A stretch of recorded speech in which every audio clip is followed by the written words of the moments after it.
All right, so the first thing we're going to be using is a thermal imaging camera. Do you have one of these? All right, this is going to go to her. She plays with this stuff all the time, so I want to make this a little unique for you guys. All right, so you guys can see me in that camera, correct? I'm orange, red, and yellow. Everything around me should be blue and black, all right? So if you take me out of the picture, it's going to fluctuate. See how the trees now are orange, red, and yellow? Okay, it's going to do that based on whatever's inside the screen. It also has, it doesn't see three-dimensional the way we do, so it gives us white lines of what it thinks are objects. If we're in the daytime, it'll actually put a white outline over every single blade of grass that it sees, because the temperature from each blade of grass is different by ½ a degree. So it's just going to vary and give us all those white lines. What we're looking for here is, in the event something blue goes across the screen, I'm not going to take that as a wind pocket because it's obviously not very windy tonight. It'll probably put a white outline around it, and it's also a point of reference for audio. So I'm already recording this audio, so you guys have the sound of my wonderful voice on your audio all night, but it's also to listen for EVPs. EVPs, electronic voice phenomenon. You guys all seem pretty savvy. If I'm dummying this down too much, just say, Nick, move on. But EVPs, we have 2 points of reference. So, in case Nina... I didn't catch your name, boss. Chris? Okay. I'm horrible with names, but there's only 4 of you. When I screw this up, I'm going to be in trouble. Spirit boxes. Oh, by the way, that red square on there, if it turns to a circle, you need to hit it again and just let me know, because that way I have to splice 2 videos together for you tomorrow. It's a lot of work to do 15 videos, so just let me know. Just keep it rolling. A lot of times somebody will hand it back to me and I look at it the next day and I'm like, there's 15 videos. I'm not an AV tech. I have the software, but just saying. But I'm just not doing it. I do it. I have to try to piece them in order too. So, spirit boxes. This one works a little differently than the ones on your television shows. This one is going to record the entire radio sweep for us. So this is the very staticky noise you guys hear on your TV shows. I have it slowed down a little bit because they have theirs set up to only hear disembodied voices. Y'all are amateurs, except for Nina. I don't know how pro she is yet. But not very. I have it slowed down so that the radio chatter comes through as well. Why is that? I want you to treat this like Bumblebee from Transformers. Remember how he talked through the radio? Same principle. So whatever those radio DJs, song commercials, whatever that comes through, I want you to tell me. If you don't hear anything, it's okay. It's recording it even right now when it's on mute. It's not going to record any of us. It's only going to record the radio sweep. So when we do find something, I have to timestamp it based on whatever the video is telling me and or the audio. So that way, because I don't know what else is going on around us. I mean, I know my tour pretty well, but if we go over in one place and it's kind of on that cusp, I got to look at the timestamps. So I'm going to turn it up, so it's going to go to the 2 of you. So it's slowed down a little bit.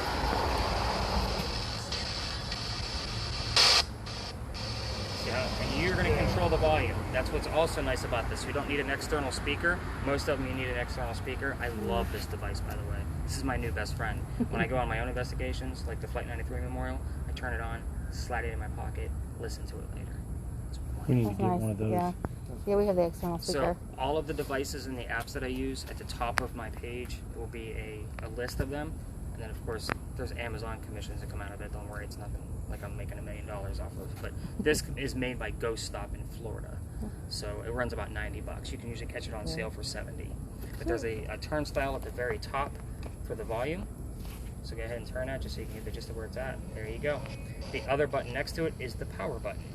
So if you flick that off, you got to let me know. We'll reset it up to record. You'll have 2 sets of audio. I'm not splicing it. So that one's too easy. There you go. You can hang on to that one. Gideon, what are you used to? You're the skeptic. What do I want to give you? I don't know. I'll use whatever you give me. Some of you are going to be double-fisted. You guys seem like you can handle yourselves. So, EMF. Okay. Pretty simple. This usually goes to my skeptic anyway. Why? Because it's the most active tool. It's going to measure 3 different types of electromagnetic fields. Your stupid TV shows don't tell you how they actually work. The first one's natural, comes from the earth. That's why it's green. Electronics, wiring, any electrical from a building, it's going to give it a pulse. I don't want the pulse either. I want erraticism. I want this thing to go nuts. At that point, if I can't explain it or debunk it, we probably have another device that's giving us something like your spirit box. So I don't get excited over one device giving us something. It's got to be multiples. And a lot of times I don't see it till the next morning. So it doesn't make any noise or vibrate, so you got to kind of speak up when it's going nuts. Okay. again, you guys seem like you can handle yourselves, so let's get some more devices out here. What do we want to do? I'm pretty sure I know where it is.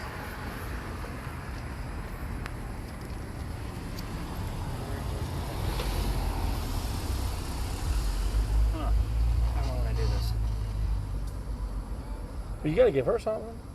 Yeah, I'm getting there. Okay. Normally I put 2 people on a spirit box if there's a large group, just so they can kind of verify each other, but I don't want to give her something that's going to take her away from the spirit box. So, alright. You guys seem pretty hip to these. Nobody's drunk, right? No. Good. You lying? Yes. No. Alright. This is the neuralizer for Men in Black. What? You guys are all going to stare at the top here once I'm done screwing it together. You guys aren't going to remember shit.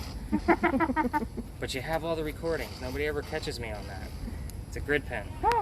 So, Oh, sweet. what's so cool about this guy? It helps us see things we cannot see with the naked eye. Obviously, we can't see the lasers going down until something goes through it. I just saw something come through this on my last tour. Could have been a bug, but I was pretty far away. Don't know. It was that small. Here's how this is actually going to work. It only has one little button, okay? You gotta hold it to keep it on. In the event something actually passes through it, this is what it will probably look like.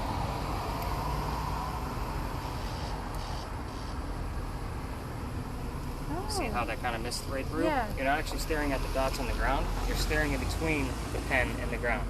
So the best way to use this is straight down and go out about 5 feet in front of you. This is actually meant to be held still in a room with a camera. Oh. So the more still you are, no waving it around, no going crazy. This is a laser. This will probably land us both in jail. I went through that. I'm a government official. So. Oh, perfect. Glad I asked. So we're going to make you super responsible. Yeah. And we're going to go with the second one. This one actually gives us a red box. So why do I use red boxes? Let's say your video actually captures something right here, or I'm quick enough with my phone to turn it over to a camera. I might actually give you the camera just in case. I can actually put that apparition into a 3D software and we'll have a full picture of the entire apparition that we caught. I haven't caught anything with it yet. So it's a super cool little gadget. It doesn't always show up in pictures. Those are fresh batteries in there. So hopefully we can get those in the pictures. You know how to use a point and shoot camera? Okay. Get that out for you.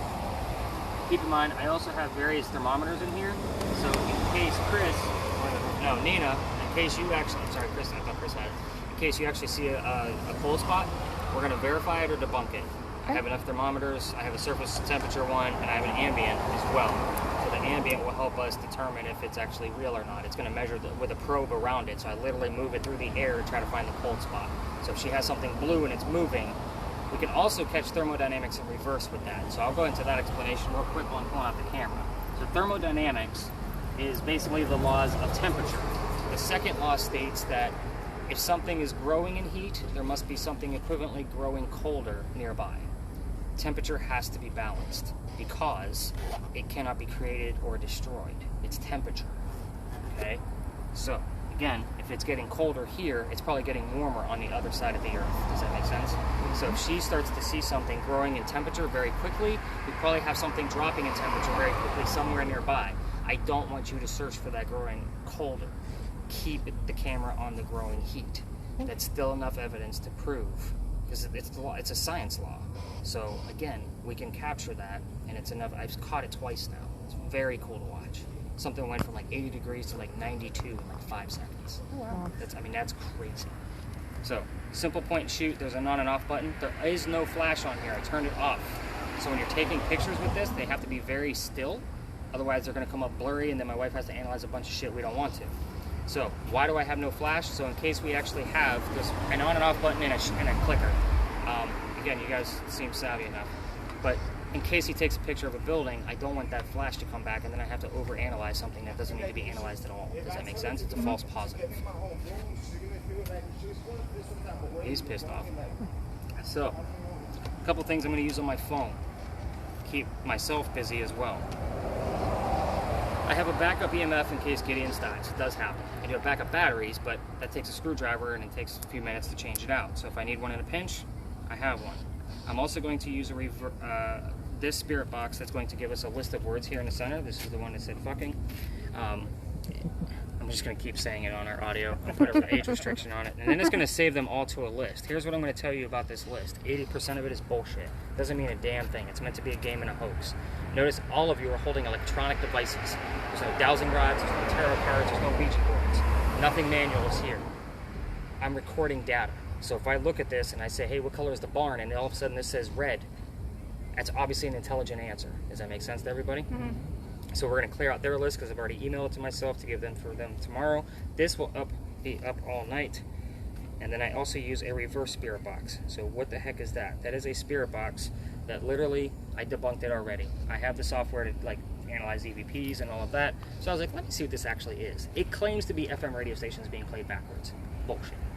It's a man and a woman literally saying words, and then they reverse the audio to make it sound backwards. Okay? So it's going to be a little creepy when I turn it up.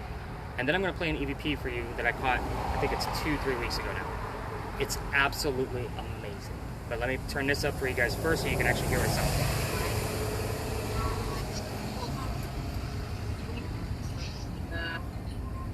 Again, just a man and a woman saying random words.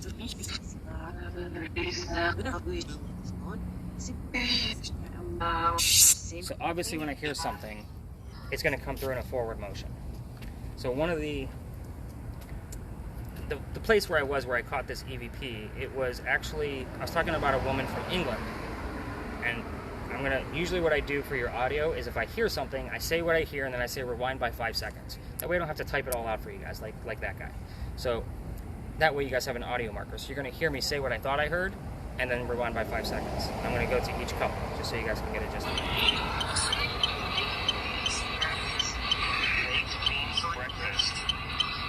Try it again. Yeah. Breakfast. Baked beans breakfast. You guys catch it? Yeah. Okay. So here's what happened. The spirit box that you're holding, Chris, 2 minutes beforehand said, I'll fix you. And then the word tea came up about a minute and a half after that came up. I'll fix you, baked beans breakfast, and tea. That's a breakfast in 1700s UK. Yeah. Wow. Yeah. See how I have to look at this as a collective the next morning? I mean, you know about reviewing evidence. We may not catch things. You might not see anything until I blow it up on my TV and say, see that blue dot? It's in the middle of 100-degree asphalt, but when you crossed over it, it was 60. Does that make sense? Yeah. All of these little details is what I go through in the morning. Again, I give you guys about 2 hours of my time in the morning. I text you all the link when I'm done. I'm usually done by noon. Usually. I get up at the crack of dawn so I can get started. Kiss the wife, send her off to work, and I'm cracking at it in the office. So, oh, hang on, I turn on the other one. So I keep both spirit boxes running on my end, so all I have to do is turn up the volume, but I keep the blue one with the words on it on the screen so you guys can see it as it's coming up. It doesn't work unless it's actually on the screen. Okay. There's free versions of all the apps that I use. This one I paid for just so I can get the updated vocabulary. So the free version has like 3,000 words. This one has over 9,000. So I don't mistake mouse for house kind of thing. So, you guys ready to hear some stories? Yeah. You guys done hearing me talk? Let's do it. I was going to say, hope not, because we got another hour and a half. So, you guys are actually standing at Big John's. This place is haunted. Oh. Yeah, that's why we started here. So, Big John was a football player for the 1947 New York Giants, and this bar was named after him because he's from here. He used to sit in the back of the bar, and he would nod off to the bartender if the cadets that came over from the Citadel were of age or not. So one night, 2 guys came in, they're not of age. Big John tells the bartender, cut them off. The 2 guys get pissed, they leave. They come back the next night, and they try to steal the cash register from the front of the building. Big John pulls out his .45, shoots, kills, bullet ricochets, lands in the wall. So we're not so much worried about the ghost here, we're so much worried about the paranormal activity of the bullet hole, because it is still in the building. It was never filled in. So, because it has paranormal activity attached to it, that's the only place I've actually gotten any kind of EMF at occasion is in the front of this bar. Other ones I was able to debunk by wiring and whatever when it was open for Cane Rumble.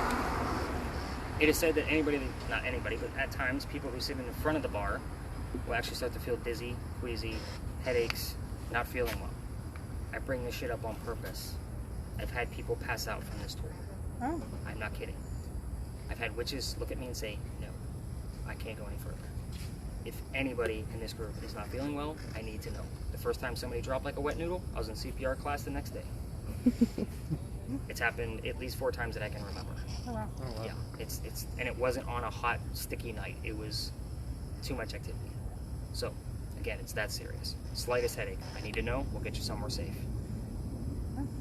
Also keep in mind, about 3 to 4 times, something dark might come through. I try to take us to friendly places. If I say we need to go, we need to go. And it's not that it's on my own feeling, like Zach Bagan's, a demon's within me kind of shit. It's what I'm getting from the data on my phone and the data from you guys. If I start putting clues together and I say we gotta go, we're going. I take shit home sometimes. There's a little hex bag on the back of my bag that was blessed by a bunch of psychic friends of mine. So my wife said, I'm tired of you bringing the shit home. It messes with my epilepsy. Sometimes I gotta sit in my car for 30 minutes before I can even move. I can't see. My eyes go a little crazy with the epilepsy. It's not from the epilepsy. It's from people thinking I'm the weak-minded one of the group. So they will do that. All right. I didn't want to scare anybody, but it was kind of one of those, I like to put that warning out there. Did you tell me to take pictures throughout, or wait till you tell me to take a picture? So pictures, I forgot, there is rules with that. None of y'all can be into pictures. You guys didn't sign waivers, I don't do legal stuff. It's bad enough I made you guys sign COVID crap. So I'm sure you guys all had to sign that now, right? I think my partner set that up where you guys had to sign something about COVID. I think there was like an agreement thing. I don't remember. Yeah. I think so. But yeah, no, none of you can be into pictures. If somebody ends up in pictures, I just crop them out, especially if there's paranormal activity. But certain places, I'll kind of give you the direction. Okay. Like each location we go to, I'm going to give you all direction. Okay. So the other story on this, and then we'll actually start walking. The earthquake of 1886 that we had here, the only earthquake we've ever had here, part of the mantling fell off in the front of the building, and it was allegedly the first kill of that earthquake. I don't have any valid evidence of that. However, I got that from Paul, from the previous owner of Kane Rum Bar. He used to see some darkened figures out here, right here on East Bay Street. He owned this bar. He picked up and moved to Florida once COVID hit. So, gotta take his word for it, considering the guy told me all kinds of stuff about Big John. Oh, wow. So, you guys ready to go ghost hunting? Yeah. All right. Always. Questions, comments, concerns? Anything yet? Guess not. Silence is compliance, right? Yes, sir.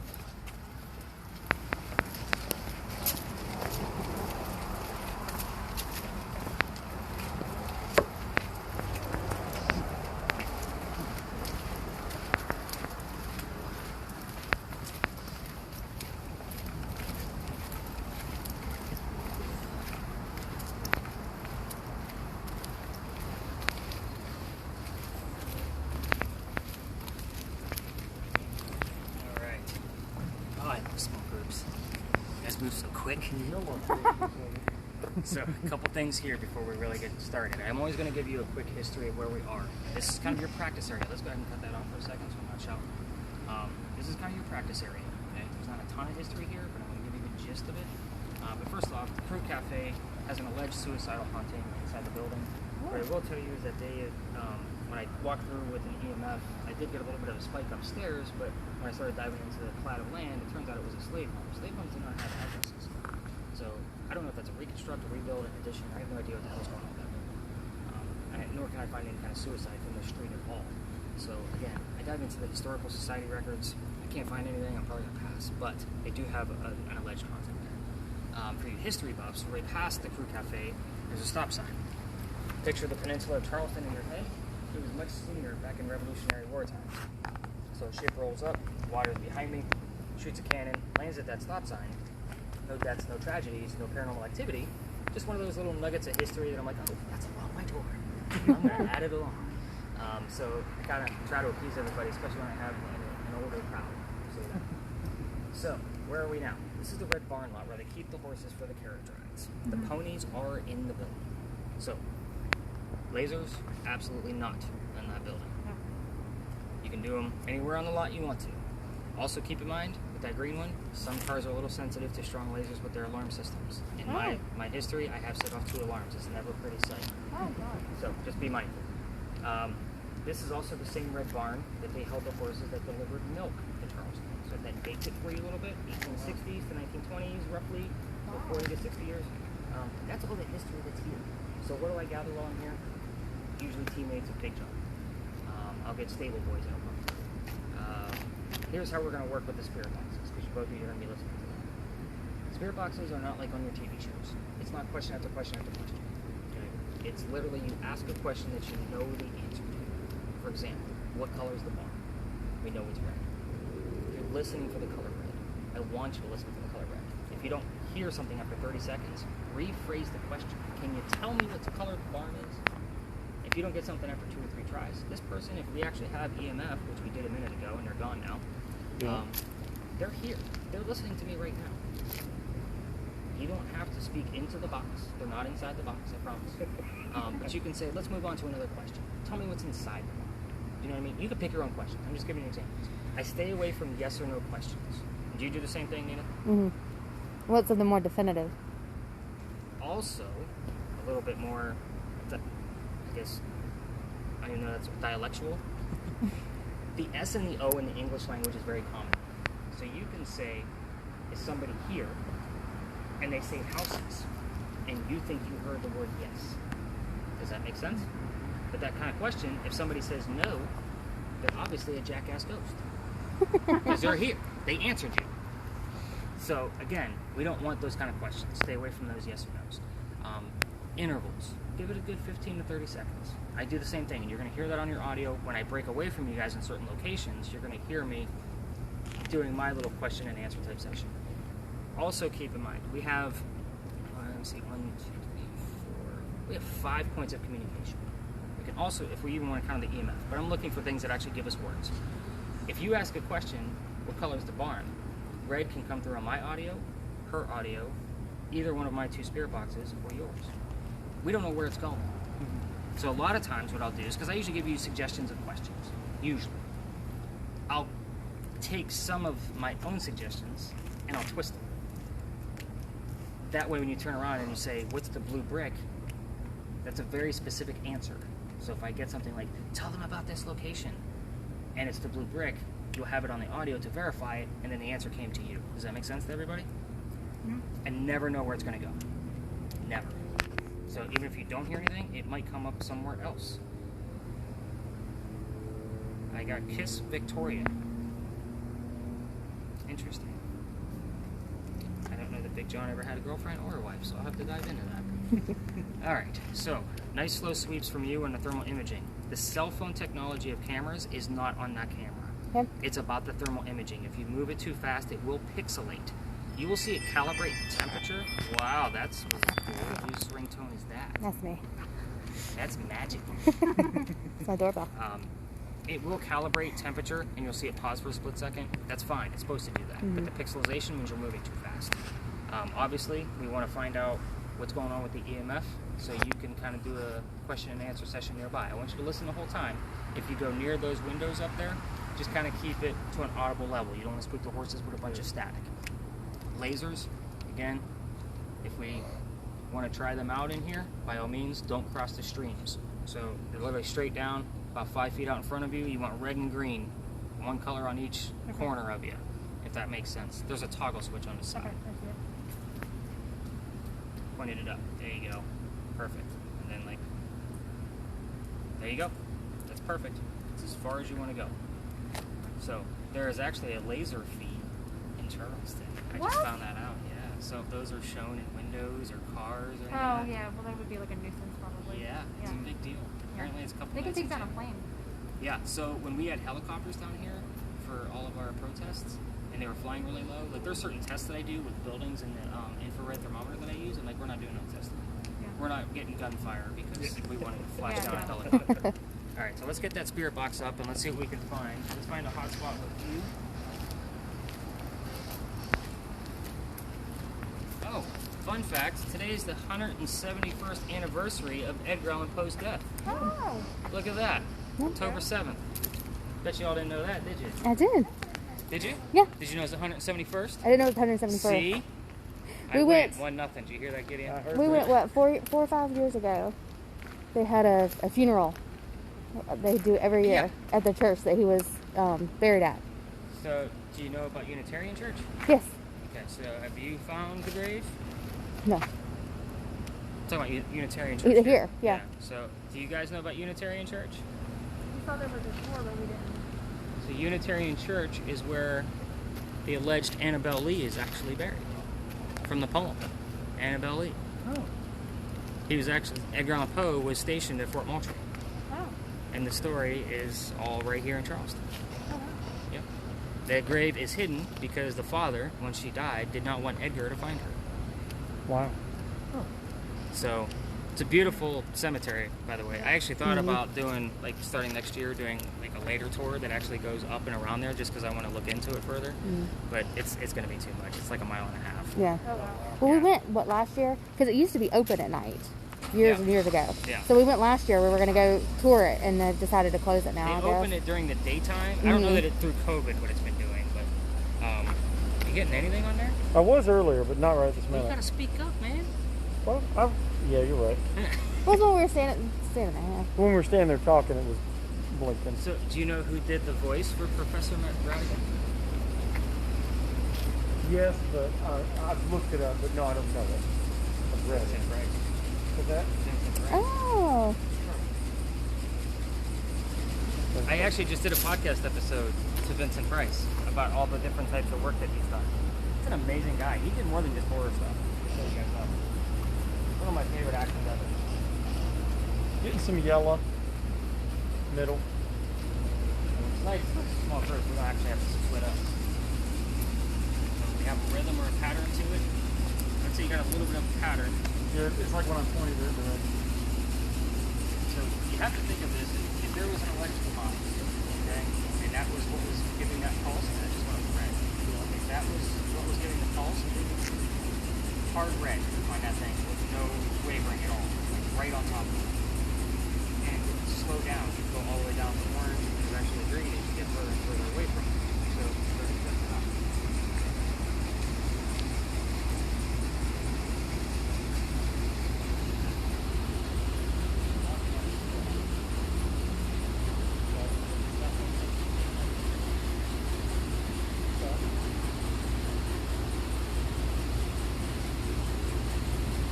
Blinking red. You're up in my dark corner. Well, I went all the way to the end for a second.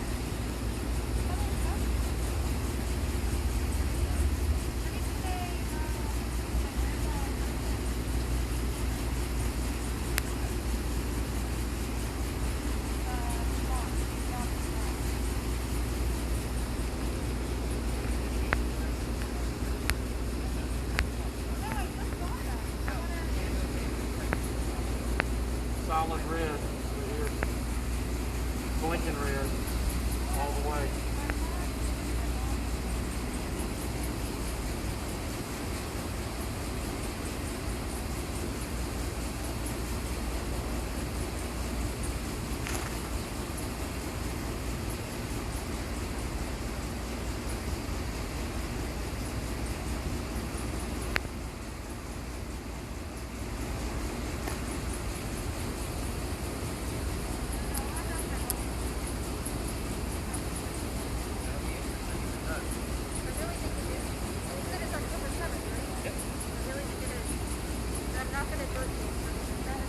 And it's gone. Gone? I was like, it was red for a minute and then it's just gone. So again, Ghost isn't going to hang out with you. It's not going to stay put. Do you not take him on investigations? I do. Oh no, I go.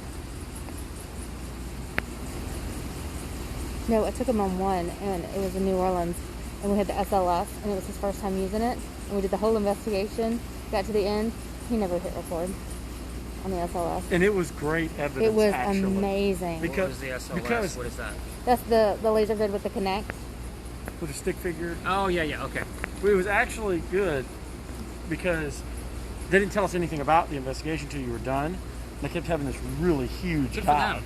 This really, I mean, like 6'5" looking figure. And it was real cold in that room.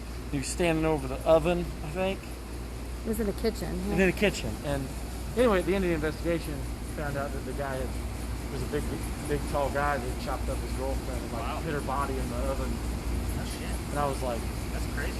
it was really cool because we didn't know anything about it Yep. going Yeah. in. So When I go into my personal investigations, I go in blind on purpose. So That was the first time we had done it like that, and I liked it like when I that. get my skeptics on my tours, that's why I give the advanced story. So that way, when something does happen, I've already told it. It's not that I'm making it up along the way. I'm here to prove to them like this is real stuff. This is my work. This is what I dive into. Are you hearing anything on there, buddy? Okay. I'm not getting anything. You want the read? Yeah. Yeah. So if you can read something else, that's what I want you to know. I'm gonna use a detail. Yeah.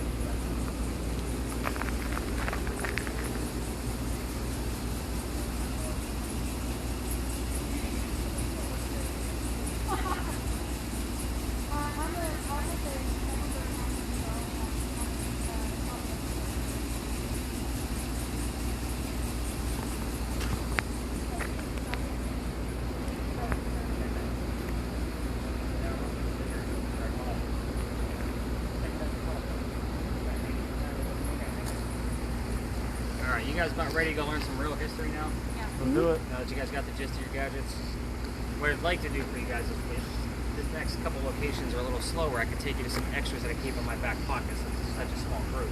I'm not that 90-minute guy and we're done. If the activity's high, we'll keep going. So again, they just want me off the streets by 11. So Yeah, Keep that's a going. new COVID. no, honestly, that's just the way it always is for tour guides. Even though I'm not officially a tour guide at Charleston, I still follow the rules. Yeah. I don't have a license.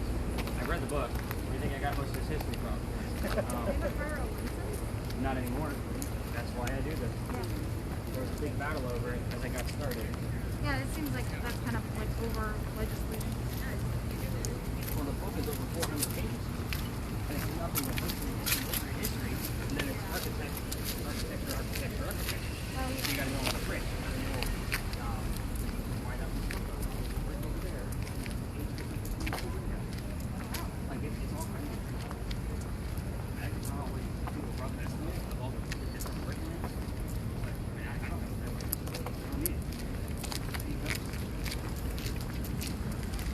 Alright, welcome to your next beautiful area. You know it's gorgeous, right? So, this one actually has quite a bit of history for us. So, do you know the story of where you're at? No. Awesome. Somebody would say, that's wrong. So, this is where Goofy was born from Disney. Really? You guys gave me a blank space. No, I'm kidding. First time I ever tried that joke. You guys gave me all the blank stare. This is actually, this is the Eliza and Charles Pinckney mansion site. So the mansion would have been in the front facing East Bay Street. Eliza's garden would have been lined up with that first tree. And then these slave quarters would have been back here in the back of the lot. So, who the heck were Eliza and Charles Pinckney? Their son Charles and the nephew Charles. Yes, that's 3 Charleses. The son and the nephew were signers of the Constitution. Pretty big deal for Charleston. Okay? The son was raised here, obviously. I don't care about politics, especially this year. We're going to move on to Eliza. Eliza's way more interesting. Again, history books, I got to teach them too. Eliza got married at a very young age to Charles so that she could stay here in the United States. And it's probably going to start squinting red because I started her story. So, her dad thought he was dying and he wanted all of his kids home in England. Making breakfast. This is where all this occurred. So, that being said, she got married, became a citizen, stayed in the United States. Dad got better, and he's on the other side. He's here. Dad got better, he starts sending gifts over from England. One of those gifts happened to be the plant indigo. You guys have been driving around town, you've probably seen where indigo quite a few times. It started right here. So, it does have a very deep history with us, further back than Eliza, but it was with our Gullah culture. So, the Gullah culture is the black community. You got a blinking all the way to the Yep. road. And usually when I start Eliza, she's all over the place. I'll show you a little trick with that here in a minute. But anyway, it became successful starting here because Eliza turned it into a cash crop. It got so big that she had to move it to Sneed Farm in Mount Pleasant. She was also the businesswoman that sold indigo overseas. So what the hell is indigo? It's actually a plant that makes blue dye that makes your blue jeans blue. We still use it today. You're wearing it right now. So it started right where you're standing. Our rice plantations went to shit, so she saved Charleston. I mean, And she really did. There's a ton of books written about this woman. She's done a whole heck of a lot more than what I'm telling you here. I'm just giving you enough so that you know what kind of questions you're going to ask. So, Gideon, do me a favor. Face that building right there and hold up your EMF like you're going to take a selfie. Pulsing in sync with that light over there. It's usually within 2 frames on a video. I would say you're pretty damn close. Yeah. If that tells you what kind of energy is in this place, it's actually affecting that light over there. It doesn't always blink. And it doesn't always blink in the same rhythm. So a couple nights ago, because I do take Mondays off, so this was Sunday, it was barely blinking at all. It was very weak light. So just one of those weird little tricks that sometimes I can catch it, sometimes I can't. So a couple weird things about Eliza that you guys can ask on your spirit box. We'll stick together so we can all kind of keep this with this. You can ask what happened to the man. I'm not going to give you these answers. It's not going to be the red and the horse questions I gave you over there. I don't want you to know. I want you to find out. Eliza also was the second wife named Eliza from Charles, back to back. So she goes by her maiden name, Eliza blank Pinkney. Try to find out what that maiden name was. Not middle, maiden. A lot of people mistake, hey, what's your middle name? I think she had it. You don't get an answer. She had 4 kids. You know, one kid was named Charles. You can ask her daughter's name. There's only one. That's a 3-syllable word. Sometimes it comes through easier on my spirit box because it's multiple syllables. Again, simple answers. You can ask her anything about her death. How she died, where she's buried, how old she was. You can ask her any of those things. I'm only giving you questions that I've already had the answers to. Again, I'm investigating this place for a year and a half. And again, it's repetitive. Sometimes, at times, Charles is here too. And he just wants to be recognized. For example, one night I got the word October twice. Speaking of which, I need to look. He was born in October and he died in October. He doesn't always say his name, but he gives us clues that he's here. He'll also tell me what political party he was part of. Like bullshit like that. He doesn't want to tell me he's here, but he's going to be like, yeah, here I am, give me some recognition. That's kind of what he's doing. So we're going to kind of do a spirit box session with you guys first, but let's find the hotspot with you. I'm actually going to look up his birthday. I'm wondering if today's the same day as Poe's death. Gotta love computers in my hand, right?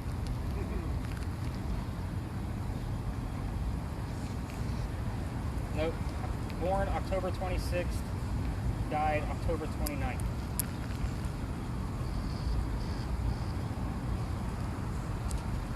And this one, yeah, I think this one was the dad. I get them all confused when I start diving in because I think Coatsworth Pinkney was the nephew. So we'll go with that. Did not get anything. It does say photography. Did you take any pictures? No, but I will. And it also says the word movie. Movie. We're filming. So, we got 2 words telling us what to do. Let's say utilize right after. Utilize boxes. So, let's get that spirit box turned up a little bit so we can all get a gist of it. So, let's start off with what happened to the house. Eliza, I got a small group here. You want to tell us what happened to the house?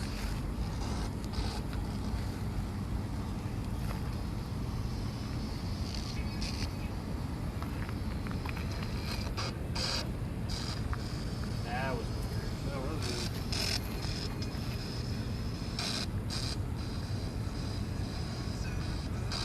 I heard answer. How are all of you arriving? That was a long one. That was year 2. What time is it so I know what time to look at? I heard something there. Yeah. Like nobody else.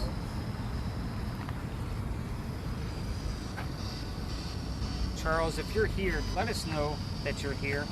Tell me what political party you were part of. Where did you start?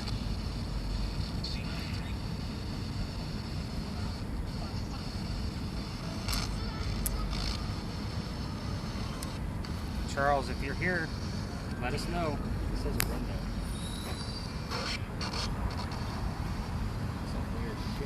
there. 4 more months.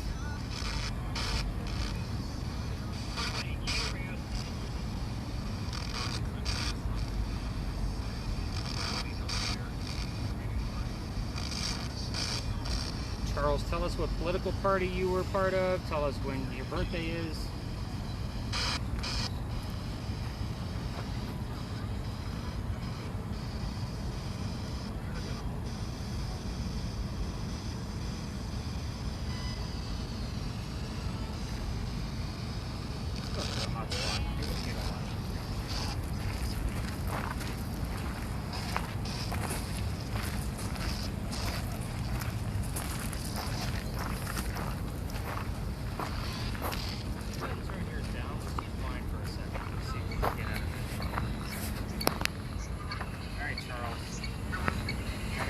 Box open. Go to the one with the distance. Go to the one with the blue light. Tell us that you're here.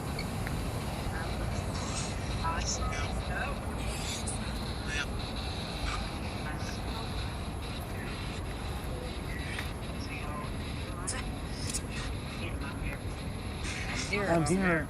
I heard that. Absolutely heard heard that. Okay, Charles, tell me what month you were born. Asians. That doesn't make any sense. Try again. Tell me what month you were born.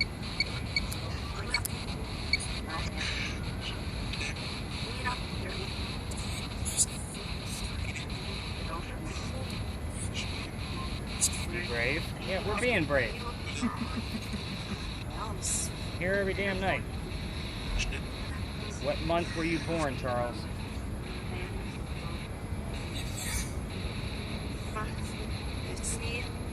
That's me. It's me.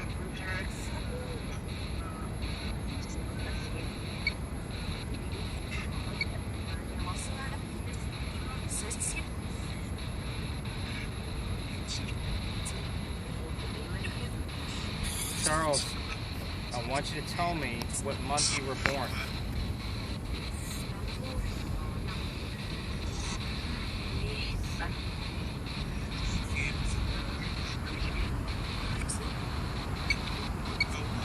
Is that too long of a word? We'll try something simpler. Tell me what happened to the house right above where we're standing.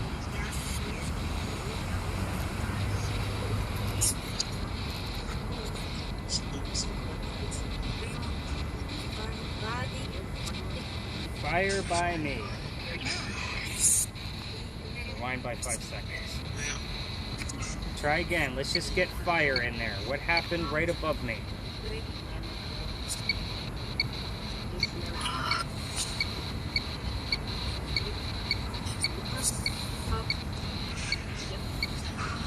I heard machine.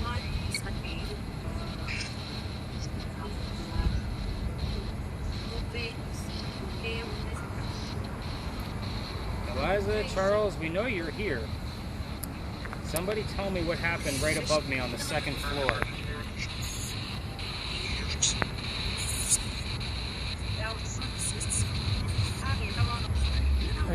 Did you hear that?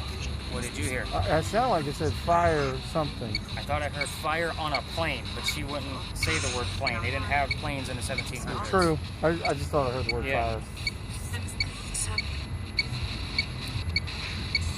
Eliza, come on.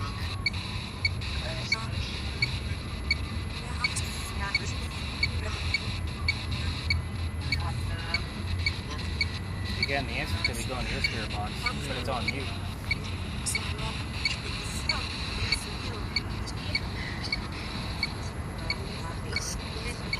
Nick.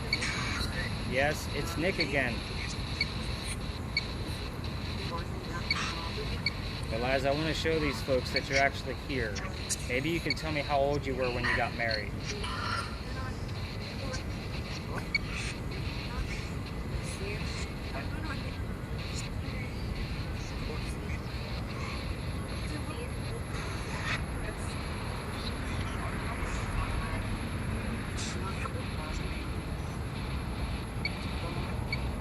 Something terrifying, like 12 or something. No. It's a significant number because it was also her birthday. So when it comes up, we know it's her because it has double meaning. Oh. It's like your golden birthday and your hard age as the day. It's called something. Is it? I'll have to look into that.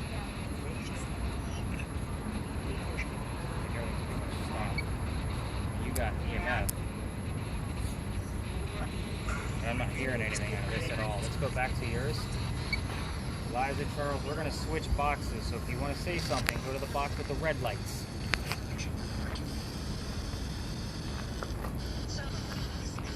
Anything you want to say, we're going to leave it open to you.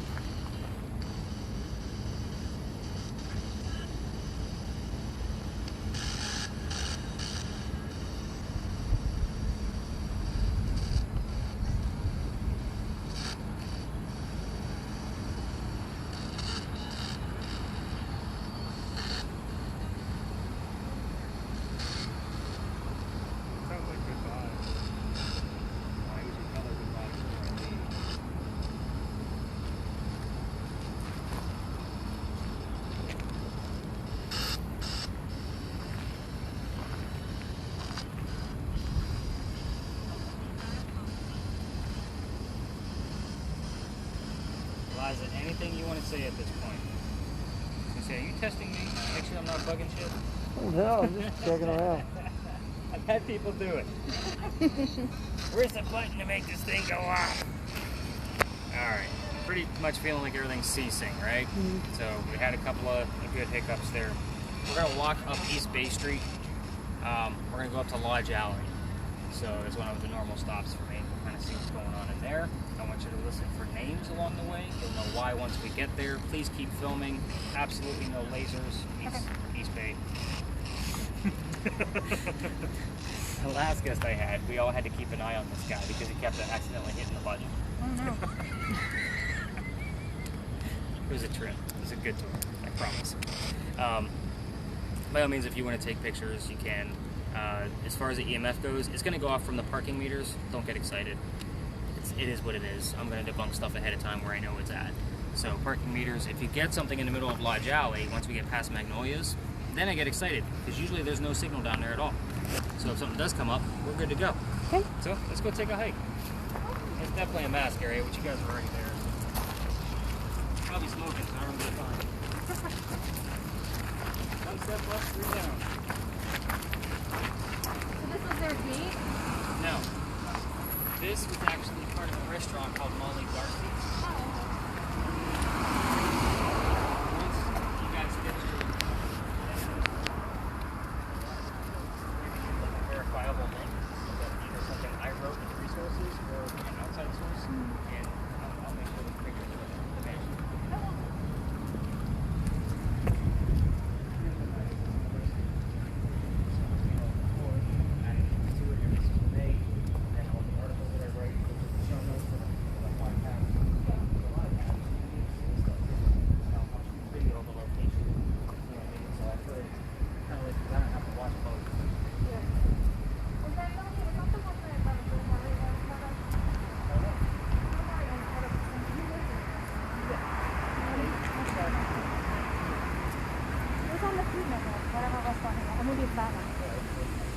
He's there all the time.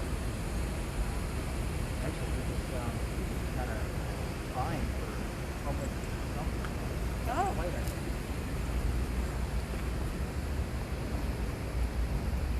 Yeah, it looks like a yummy place in there.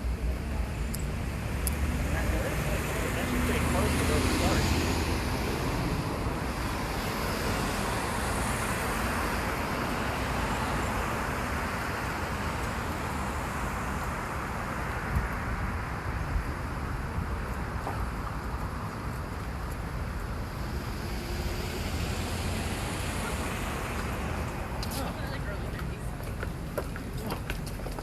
Okay. Don't point out where Max is because then I lose a guest. Somebody good. things out there longer than they need to. Oh, Max. That's a great picture for the tourists, by the way, if you want to grab that. It looks awesome at night when the moon's over it, too. There's no moon coming out. Because all kinds of crazy activity that way.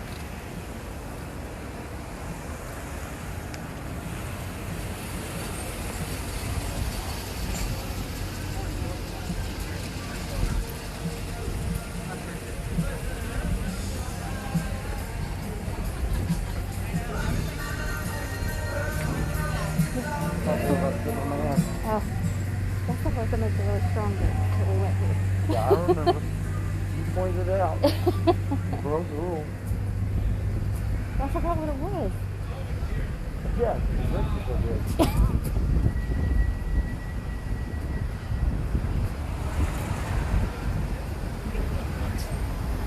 When will it come down here? Because Julie's not down here anymore. That's true.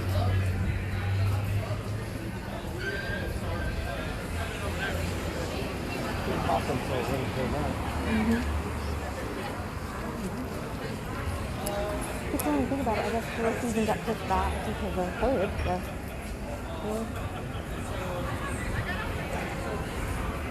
Yeah. You guys are awesome. Well, for now. I didn't get fat doing a whole lot of walking.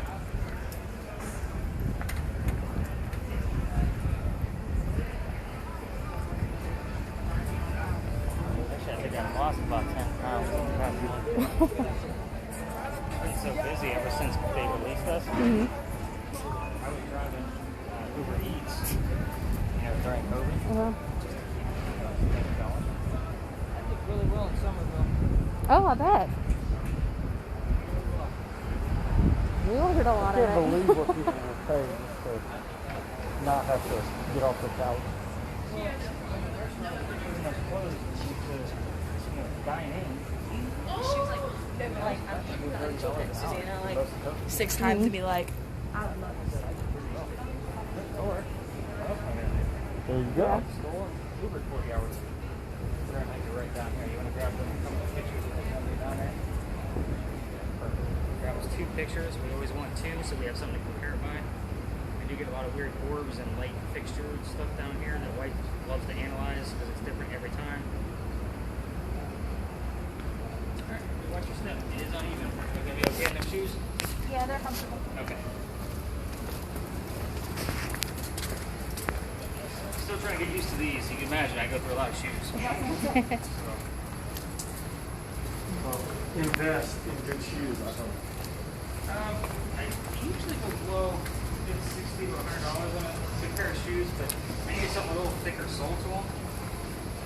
I want this alley in particular. It's so hard for feet. But I was wearing like pretty thin sole feet or Pumas. I love them, but I mean I beat the hell out of them for things. So once you need thick sole.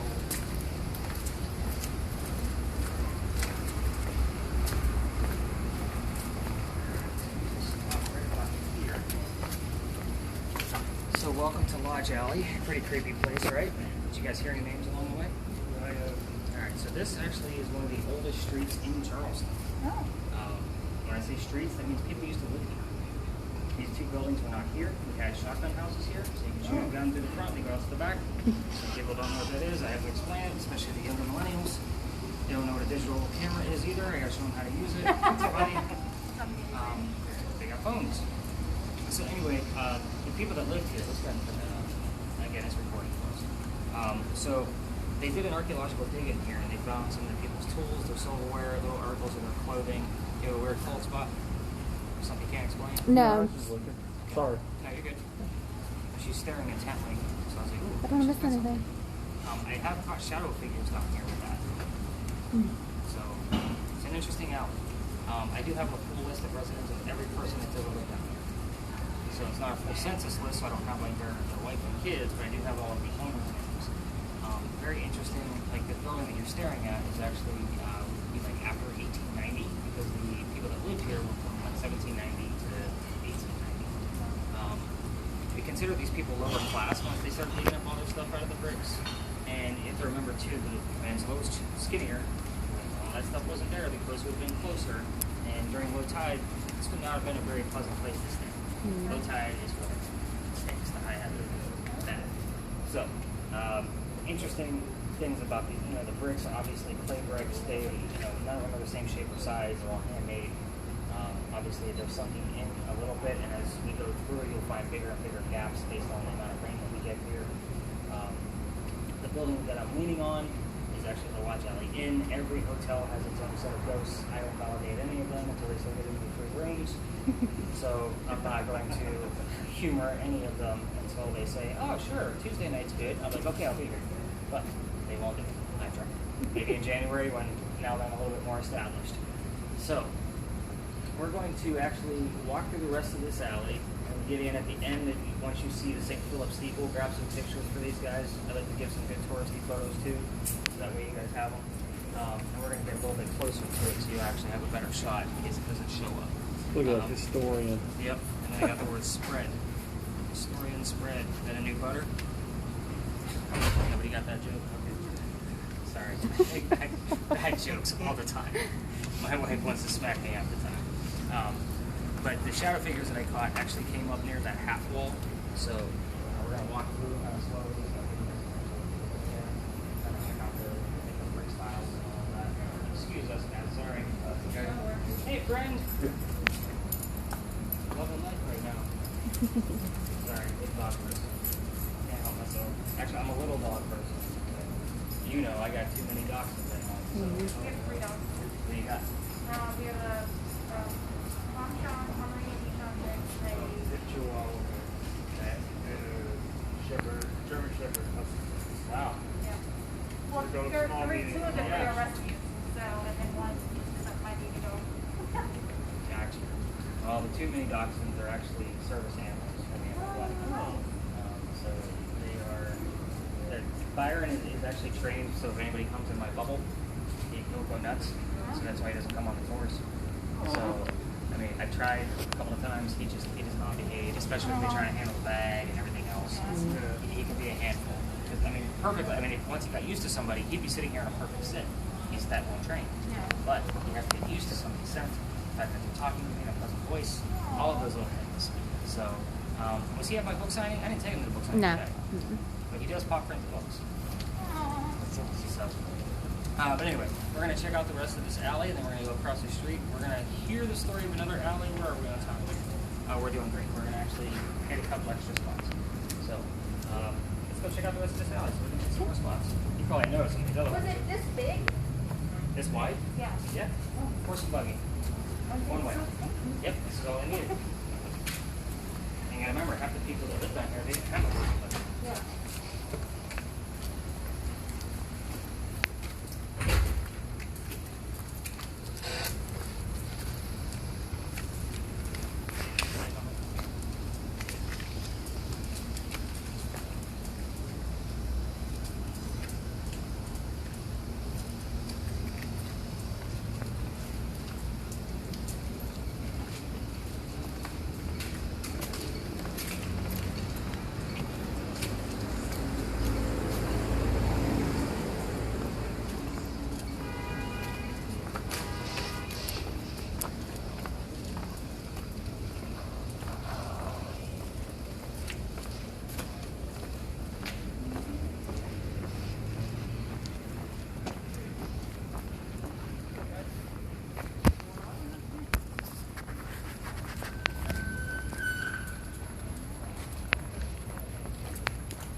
Okay.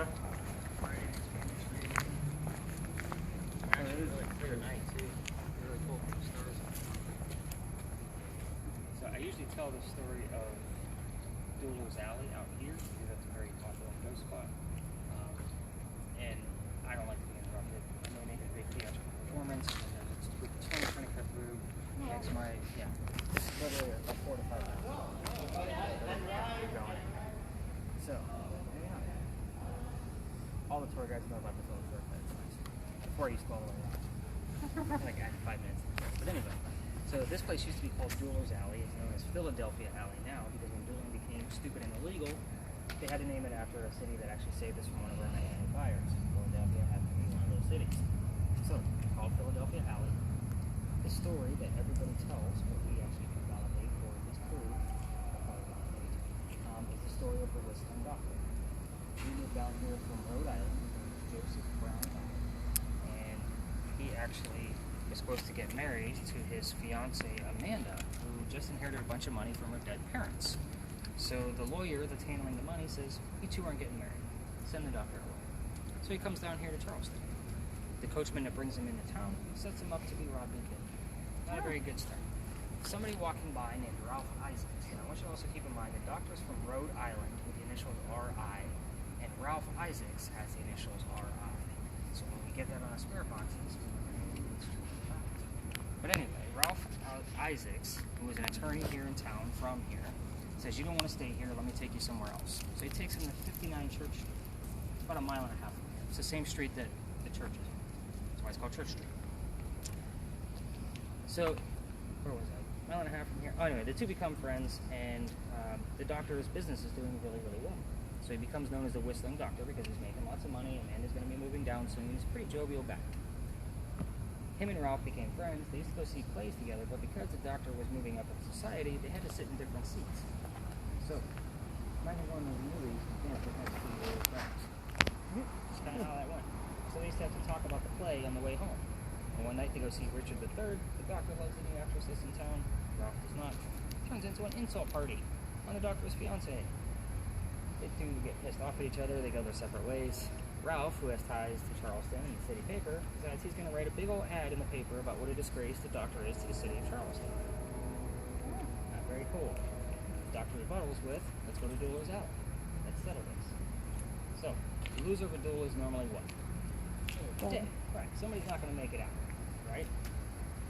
The loser, if you look past this little half wall of foliage here and the far wall, there's a little doorway over there. The loser would normally go through that doorway, through the courtyard, over to the cemetery at St. Philip's. They would drop them in the pre-dug hole, throw some dirt on them, go celebrate the winter with a pint. That's kind of how shit went down. So here's what happened with their duel. The two meet up, back to back, 20 paces. They turn, the doctor shoots his gun in the air. He did not want to kill his friend. He was just willing to forgive. Even though he called him down here, he did that on purpose. But Ralph takes 2 shots below the knees. The doctor drops. They tried to pick him up, did not go through the doorway. Instead, they took him home to 59 Church Street, and he dies 10 days later. That doctor died 10 days later. Could not heal himself. Getting all kinds of words about school. Well, we're getting educated right now. Yeah, it says educate. I got the word historian. I got study. Like, I'm just seeing a theme here. It's kind of, maybe it's telling me I need to brush it up. But anyway, they say as you walk through the alley, you can hear the doctor's whistles. I've only had 2 that I cannot debunk. They were very faint. We have hecklers in town. They all know the story. Is what they're going to do as we walk by. And we're all going to turn our heads and go, "I heard a whistle." But you now have a fake one in your audio, so when you guys are listening to this when you drive home, turn it up in the car, that way you can listen. Obviously there might be a little bit of chatter because we're all pretty close, but try to keep the spirit box on low key so we get more of the audio of that particular location. They also say you can hear the gunshots, and the 4th of July teams, they wanted me to try to debunk it. No, fireworks everywhere. I'm like, I'm not even going to bother. So, yeah, I was out here on the 4th of July. Fireworks. It was actually a really gorgeous sight because they were shooting off everywhere. But anyway, not a very good tour to take, especially when you're listening to things. The other thing about this alley is that we told you about the death gate, but the bricks are actually going to get older as we walk along them. So what we're going to do is when we leave here, we're going to make a right and we're going to go up to the church. And I'll show you a couple of hot spots up there. And it's more legends and lore. That's why I keep them in the back pockets. We don't get a ton of activity, but they're really cool stories. So I'll take you guys up there and show them off. But then we're going to come back and walk through the alley and go out for our next spot. That way you guys can actually see the full length of the alley. Now, the bricks at the end are older, and they were also sun-dried by slave kids. Have their fingerprints and one full handprint at the end. There, if you actually Google handprints Charleston, it'll tell you the 3 locations that they were at. I can never remember which exact museums that they were at. But it is very sad. But at the same token, it looks like this kid did kind of a screw you because his thumbprint goes past the next brick, which means he put it in wet and then stamped his handprint. Kind of a screw you. I don't want to do this anymore. So again, the brick should have been dry before he put it in. But you will see some fingerprints from them turning the bricks. And I'll point them out with my toe. However, somebody does live there. It's getting late. We don't want to disturb anybody, so I'll point them out. You guys kind of all take a look. If you guys want pictures of that, have your cameras ready, because we will be swift walking through the edge of this alley. You guys ready to go check out some weird little places? Yeah. All right. Again, we're doing really good on time, so give you guys the bonuses. This is a great picture spot too. This is the most beautiful place in Charleston. I don't care what anybody says. I love this alley. Oh, dude, you got a great shot with nobody in it. I'm just gonna take advantage of the picture. We do get weird orbs on here too. That's what we talk about. I'm going to my own damn book.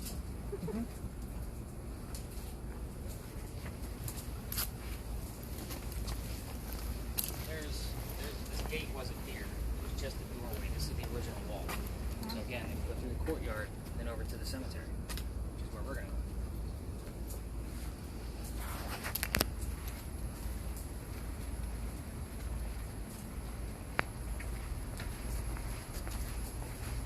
Did you say a name of that whistling doctor, or are you just known as the whistling doctor? Joseph Brown Ladd. Joseph Brown. What's funny is I'll usually get the word poem when I'm telling that story, and I didn't realize that he actually wrote a bunch of poems about Amanda. And his sister had them published the year after he died. So did she ever make it down? I don't know. I don't know that she did. Why would she come if he's already dead? Yeah, that's true.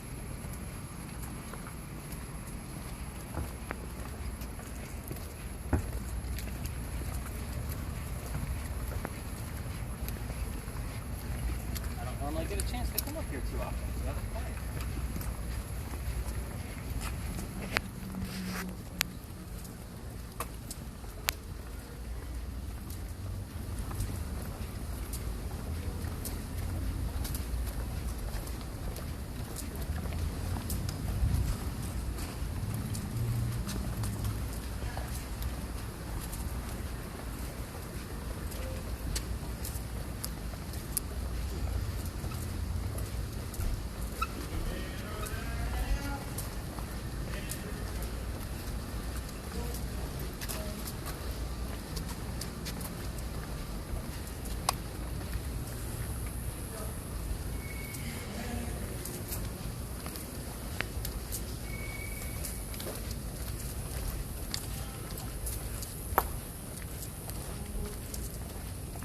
Take advantage that nobody's at the cemetery right now, so pulling you guys all the way up, and I'll tell you about some of the other buildings around us. Some of them messed up already.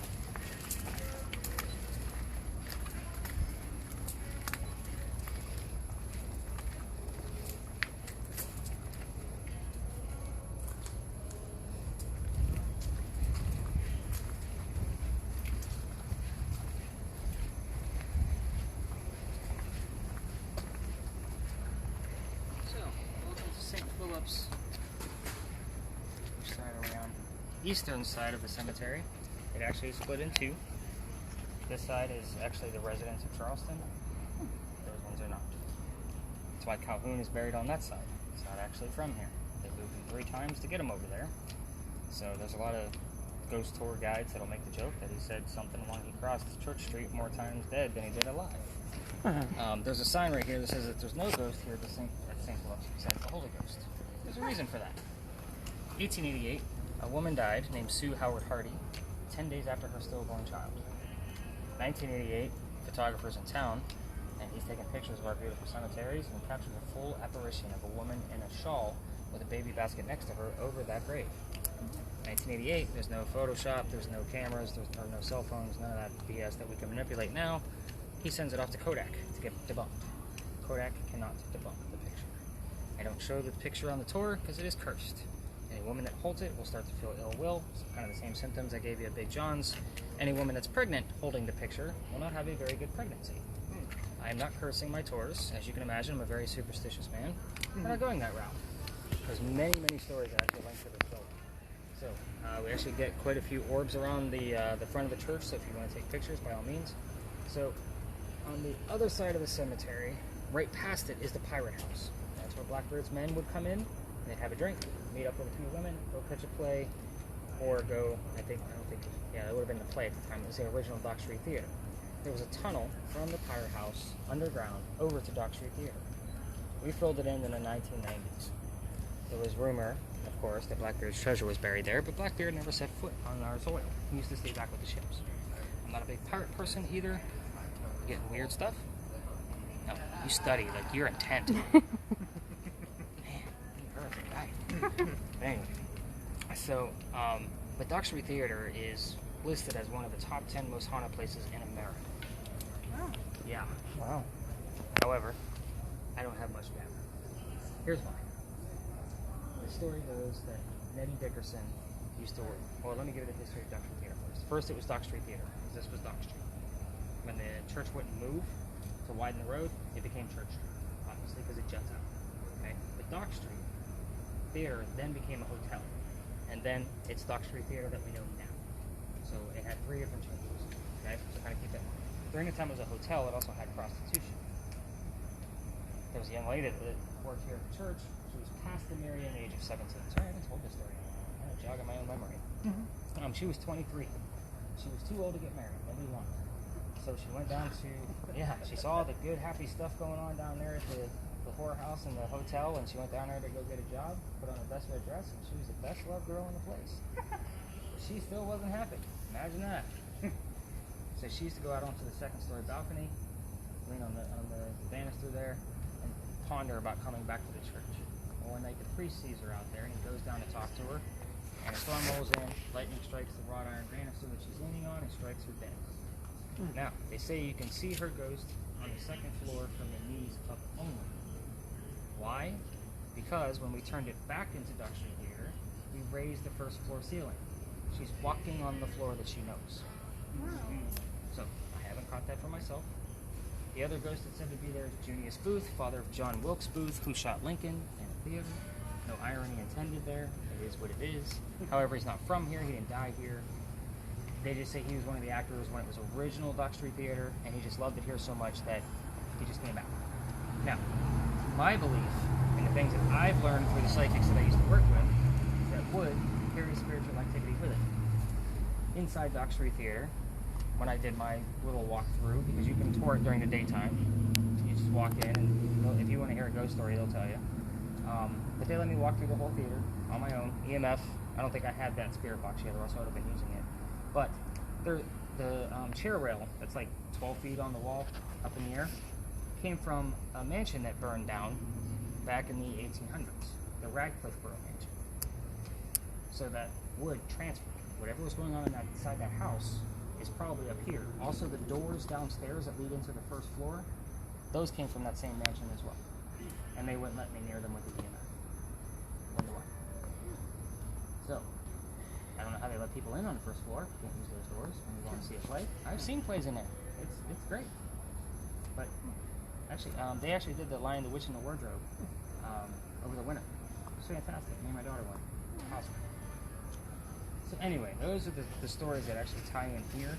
I came up and took advantage of this spot because this is where all the ghost goes. So, that's why I kind of cut it out of my tour, because it's one of those popular, more legend type things going on. But I have caught some orbs in here. Where's your green laser group? You can actually shine that in there. Let's give it a second.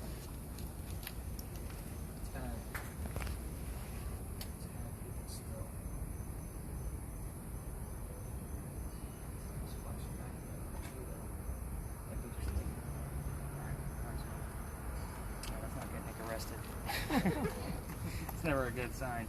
Alright, so let's walk down a little bit and I'll show you what's going on with the counter.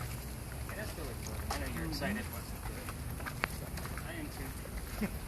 That is the boom daily. You think I get tired of the static. So the building over there with the crosses on it, that is our powder magazine. Now I'm using it. It's been in 7 different wars. It is not haunted. I did my investigations there. I actually have a season pass because they have a great little library that I like to go get books. I actually have to go there tomorrow. Hopefully they have the book that I'm looking for. But at any rate, it is a groin vaulted ceiling. So that means it has 8 giant pillars around the outside that are 32 inches thick. And the ceiling, the roof, is actually filled with sand from 1712. The building was finished being erected in 1713. On record, it is our oldest building. Now, I will argue that the Pink House over on Chalmers Street is 1 year older, but there's no record of it. And again, what's funny, when I first got started, apparently I'm not allowed in residential neighborhoods. Whoops. Basically all kinds of activity. And I didn't even have the gizmos you guys were holding. Like I started this with a recorder, I think an EMF, and I can't remember what else I had. There wasn't much. Wasn't that much at all. But at any rate, very cool building, and they actually found that the sand in the roof is original. Like, they did some repairs on it a few years ago, and actually it's holding true.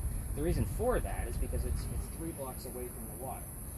So if it got hit, that glass would be contained. So that's the reason why it's built the way that it is. And there's a big 32-inch pillar in the center, so all of those outside pillars groin vault.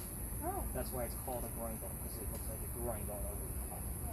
So it's a really cool little museum. It's only like $6 to get in if you sleep on it. It's actually a really great little place. So I mean, if you guys need something to do tomorrow, I don't know how long you're staying, but it's a good stop. The building, I'm going to tell you the story of it over here, is the guy that lives behind that building gets a little weirded out when I stop there. He's come out screaming at me before, stop filming my house. But at any rate, that brick building that we're going to go down, we're going to actually go past, and we're going to go back to Philadelphia Alley. But that is Bocce's restaurant. That's one of the restaurants that actually left town because it's so haunted. Like they were just like, screw you guys, we're out. The doors wouldn't stay locked. Shit moved around up there. There's apartments upstairs. You know, just nothing was going well in that place at all. Apparently a mirror fell off the wall and did not break. So to me, that was a portal. Something was coming through. The force of it kept it together, and when it fell, like, obviously it did not break. Now, here's the ultimate goal for Stories in the Cemetery. Nick's going to have a bookstore. It's going to sell nothing but paranormal books and ghost hunting equipment. And then we're going to have apartments upstairs that we're going to rent out as a haunted hotel for $500 a night with a kid in every room. The wife's going to do your thrill ride photo before your tour, and you guys are going to have a great time, and they're going to be 2-hour tours. So again, it's going to be an amazing little shop, and we're looking at about 2-year time frame. That would be ideal for me. That would be However, awesome. I want to say they sold it back to the city, but I think Tommy Condon's, because he has so much connectivity here, I'm pretty sure they're using that as their warehouse. So I'd have to rip out the kitchen because I don't need all that. I need a coffee bar. Like that's that's about it. And that's gonna be for me. Like that's not even for you guys. Like I need a workspace. That's not my home. Yeah. But yeah, and Big John's would be the other great place too. So like I'm looking at that. Like that one I think is worth about 1.4 million with the rooms upstairs because they actually have a rooftop balcony. So again, I'll make it a giant thing. $500 a night for a 2 to 3 bedroom apartment. That's 10 college kids coming down from whatever. They can split it $50 each. I don't give a shit. Don't trash the room. Yeah.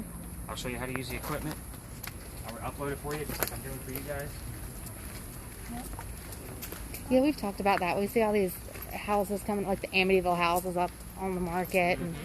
And what's that website where you go to the death houses or whatever? You know, it's like, They list all the houses that are for sale that are crime scenes, like one of Gacy's houses and stuff. I'm like, you could buy that and invest and make a ton of money. tourist trap. How cool is that? Like, honestly, I love that If I brick. actually It's had- beautiful. if I had the couple million sitting in the bank, I'd be all over this building. I got free parking. Yeah. Not free, but close parking. There'd be no telling what we could do with just a couple $1 million.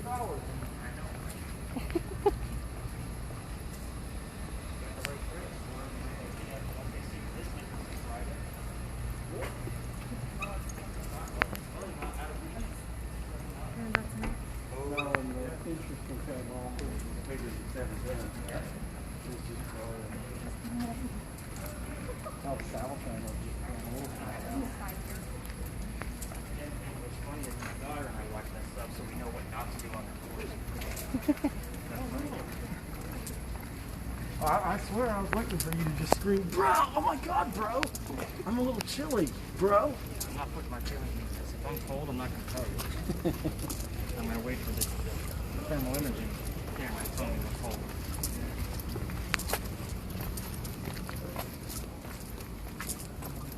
I love this alley. It's just, It's peaceful. yeah. Have you ever been down here first thing in the morning? Mm-mm. It's just like this. Wow. You got some birds chirping. That's about it.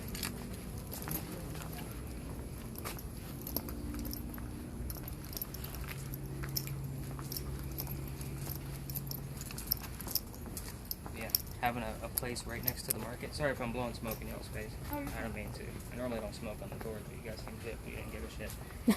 No, we're good. It smells kind of fruity.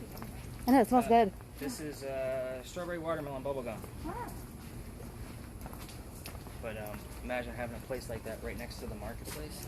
Mm-hmm. And I got Bulldog down the street. Yeah, that's what I'm talking about. That'd be sweet, man. Bulldog. No. I don't take them all. They're packing their people out at 20 each. But no. That's what I was gonna say. I've seen tours with down here with tons of people, but they're just You just walk and tell ghost stories they and tell move ghost on. stories and walk. Yeah. There's nothing wrong with that. It's not, but when it's not personalized, like I remember all your names right now, I think. Yeah. So, Yeah. I think. but again, I mean, this is a conversation. You know what I'm saying? Like, this is a lot different than just hearing Mhm. Well, and you get to see the words that come on the box and stuff. and you're getting it all back. Yeah. That's the kicker. You know, I only used to record this and then give that back when I first started. And then somebody said, "Do you mind if I get that list?" I'm like, you know what? That's a great idea. Yeah. And then I just started adding more tools. What else can I give them? Then I found that spirit box. I love that. Love that spirit box. Well, I want to show my mom and my sister because my grandma was a teacher and her and my grandpa died 60 days apart, and I'm thinking that's Don't tell me this shit. I know. I was telling him. I was like, I think that's Betty. Is there an Anthony in your family? His name. That's my middle name. Educate, Study. Yep. Book. No, book was the last one. So that one was interesting. Oh, let me tell you something crazy. So a couple weeks ago, I got a small group of this. It was supposed to rain at night. I'm like, all right, I'll take them home. Then we're going through here, and I smell some fruit. It wasn't my baby. I smelled it. And it was almost like a grapefruit. That's weird. I'm not going to say anything, because again, I don't put my feelings in this. Somebody wants something like, I smell passion fruit. I'm like, you sure it's passion fruit? It's fine. That's passion fruit. It's on, it's grapefruit. We all like dancing around trying to find where the smell was coming from. It could, I mean, it was strong at one point, then it would go away and it would move. And there was forms. So anyway, I get the word pie on my list. That's gross. Grapefruit pie? I've never even heard of that. I go home, I Google that shit. I'm not kidding you. Grapefruit pie started in Charleston. It's a lost recipe on a Southern Living magazine. Oh my gosh, that sounds Wow. horrible. That sounds awful. I've been trying to sniff out grapefruit ever since. I haven't found anything. Grandpa in the military? Yeah. Yep. So you're going to start to see some of the fingerprints coming up. There. A couple finger swipes up here. Mm-hmm.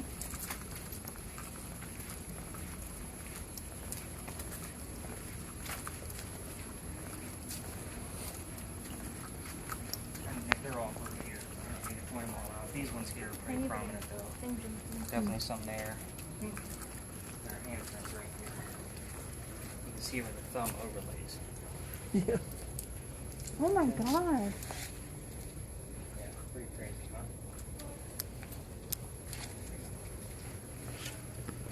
I have to Google that.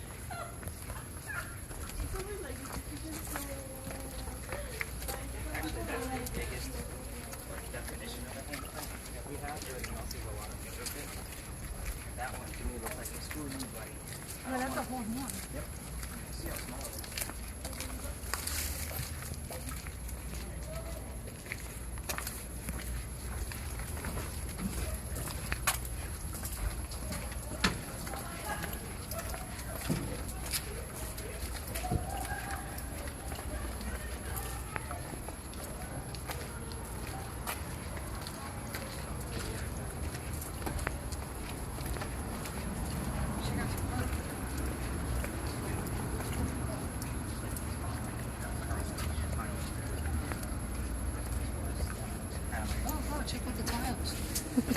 So, we're going to take a look at one last building. It's the one behind you. The big giant. It's condos right now. And it's they're turning the front of it into a wedding reception area. So if anybody needs to get hitched, go ahead and drop $100K. And you're going to have a cursed wedding because the place is haunted as hell. So, this is another one of those stories where, well, it's an additional story that there was a brewery in here. And they actually left town because the place was too haunted. The taps would turn on by themselves, weird cold drafts where there was no AC kind of thing. It was pretty crazy. Really cold draft right here, actually. Mm-hmm. Yeah. Anybody else feel that? I said it was like it just got really Like it windy. almost feels like air conditioning cold. Yeah, it's nice. Carry the bag around for a while. So, but we're going to talk about when this was a cotton warehouse. So the last person who had it as a cotton warehouse was George Poirier. So the offices were in the front, and the warehouse obviously back here. So George inherited the business from his dad, no clue what he was doing, silver spoon kid, and he gets himself into a bunch of debt and blows through his inheritance pretty quickly. So he needs to get out of the business. Then he gets the boll weevil in town. The boll weevil is a bug that eats cotton. He's screwed. So he really got to get out, and now he can't even sell the cotton back to the Americans. He sells it to the British to get rid of the boll weevils. So, again, peninsula much skinnier, across the street from Wagner. That's actually East Bay Street, and Pineapple Park is right there. It's man-made. Water much closer. He can watch the ship roll in. They unload the cotton from these really cool garage doors you see by horse and buggy. Load it all up. He's watching from the second story window. Your online stories say third story. All of my data repeatedly says second story. So we focus on the second story. Anyway, once the ship is loaded, somebody gets too close to the cotton with a pipe. The whole damn ship goes up in flames. Everybody dies. George watches the whole thing from the second story. He's already depressed. Doesn't have enough money to pay off his American debts, and now his father's legacy is gone. So what's he do? Piles up all the furniture, couches, chair on top, springs a noose, hangs himself. There was a newspaper kid that found him the next morning. He came down to the corner to sell his papes, and he sees a swinging body. So they say you can see the shadow of the swinging corpse from the window that he hung himself. Now, that camera can't see through windows. It's thermal imaging. We're going to look at it as just a temperature. So if one of those windows actually turns a little darker because black cold, then we might actually have something. So you're going to give us a nice slow sweep of a pan when we get up to the front, starting with the rounded edge. I had a concierge on this tour a few days ago, maybe. Can't remember. Sorry, all these tours are starting to blend. But she told me that it was actually from that corner window. So I was like, all right, cool. Now I don't have to have my team sweep the whole second floor because I haven't really been getting much. We do definitely want some pictures of the second story when we get up there. Your EMF is going to go crazy from the parking meters. Pay it no mind. But you're going to be listening to your spirit box. But we also have another ghost that tags along. Same time period. Coogan's Porch is this way. You probably know this story. We ate there Saturday. No. Shouldn't need We a love spirit it. box. So Hooligan's Porch is actually named after a dog. The dog was a stray dog when they were converting Zoe St. Amon's house into a restaurant. So while they were feeding the dog, it hung out a lot and then it died. So Coogan, that was his name, has a memorial on the grounds, and the new owners decided to name it after that dog. That's why it's called Coogan's Porch. Okay, so there's a lot of Coogans around town. There's now Coogan's Barbecue and a Coogan's Coogan's Courtyard. Smokehouse. Yeah, Smokehouse. Everybody tells me a different name. I just say barbecue. Well, there's one in Somerville now. It's the Coogan Smokehouse. Oh, really? Mhm. Interesting. But anyway, but Zoe actually died in the house. She died by falling down the stairs. She lived there with her sister Elizabeth. So I'm giving you a lot of things that you can be listening for along the way. Now, last night we actually had the name Elizabeth come up on your spirit box, and I had the word porch come up as I'm telling the damn story. So it's kind of like, all right, we definitely have Zoe. How do I know it's Zoe for sure? Because she spells her name Z-O-E, and she's of French descent. That's the way things come up. Zoe, and then possibly the word French. So it just depends. And if Zoe and Elizabeth come through, we got both of them.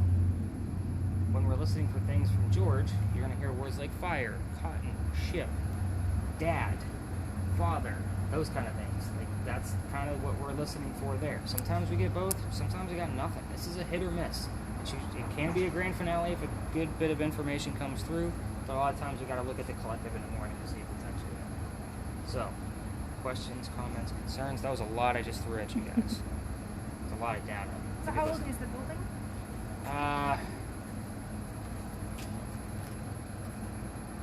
It's actually on the front of the... Oh, that is so funny. So the word cow just came up. Before Dueler's Alley was Dueler's Alley, it was Cow Alley. Because that's where they kept all the livestock. Just so you guys know. Very interesting little fact. You know what? Let me look that up real quick. It's actually on my website because I can't imagine living there in a condo. It's so spooky looking. Yeah, but I've had guests on the tour that are locals that tell me they have friends that live there. They have nothing that happens. It's all in the front. It's all where the suicide. Wow. You know, there's people that charge Airbnb stuff. Literally, it's a haunted place kind of stuff. Mhm. So there's a market for it. Great. No, absolutely. I wouldn't want to live in it. Yeah, like New Orleans when they have the for sale sign, and that's part of the features. It says haunted house. Haunted. Yep.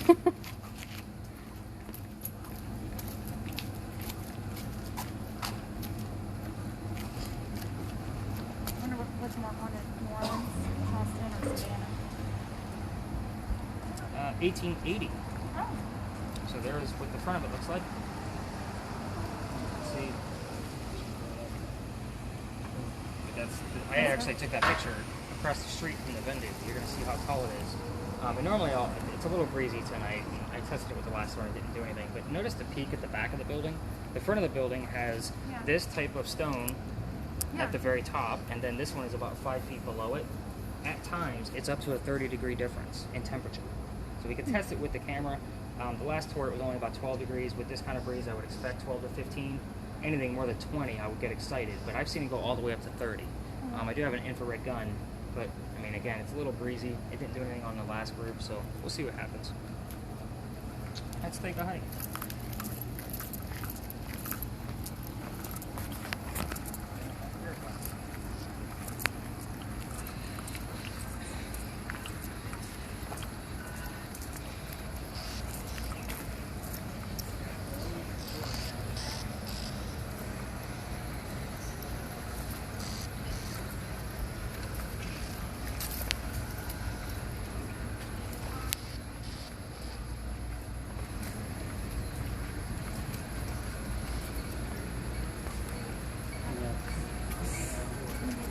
I was thinking late 1800s because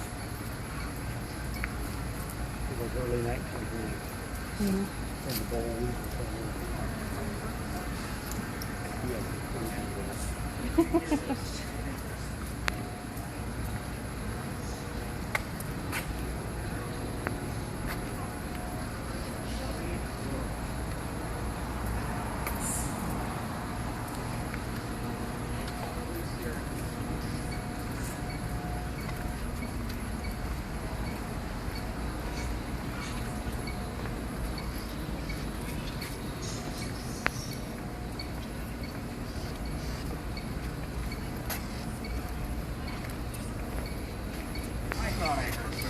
I put an audio note in there for you guys to email me if it is true.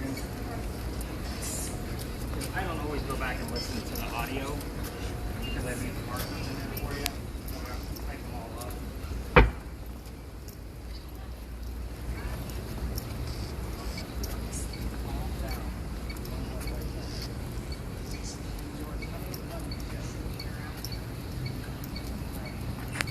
So yeah, definitely get a full sweep on that. These two windows here and that corner one if you can.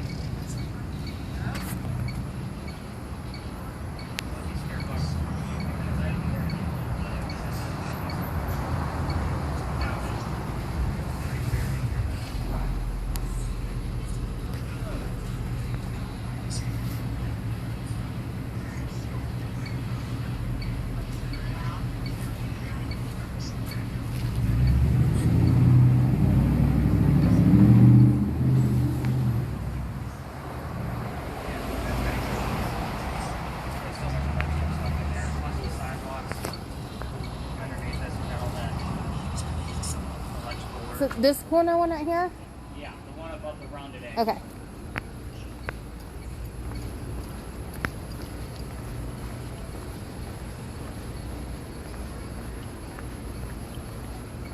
Oh, this is my new favorite place. What? What now? My new favorite place.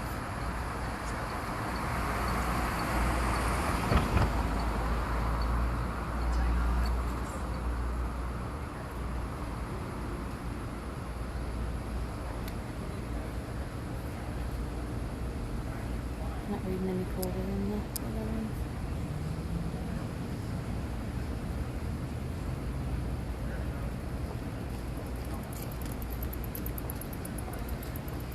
I'm gonna go across this way.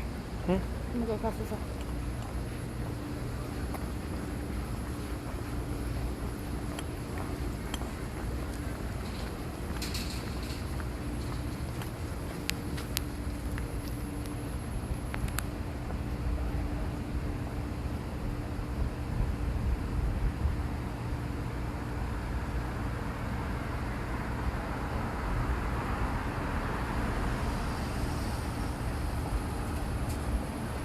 You can't tell if it's reading colder because of the distance or...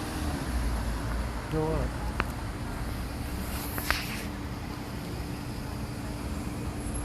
Let's go to the next window.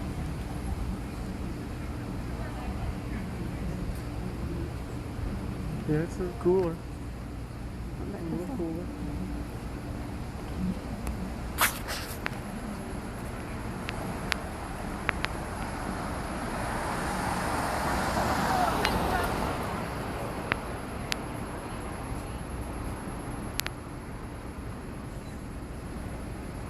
Now it's reading warmer. Only in that window.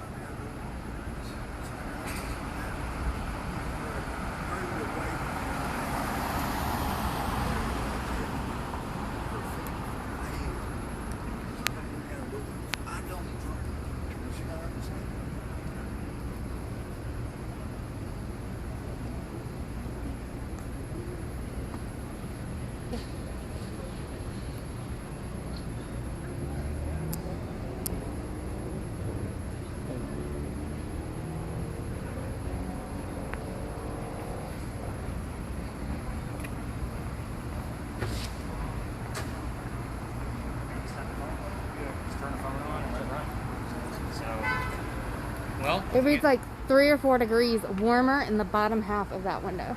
okay, that's interesting, which means another cold spot's developing somewhere else.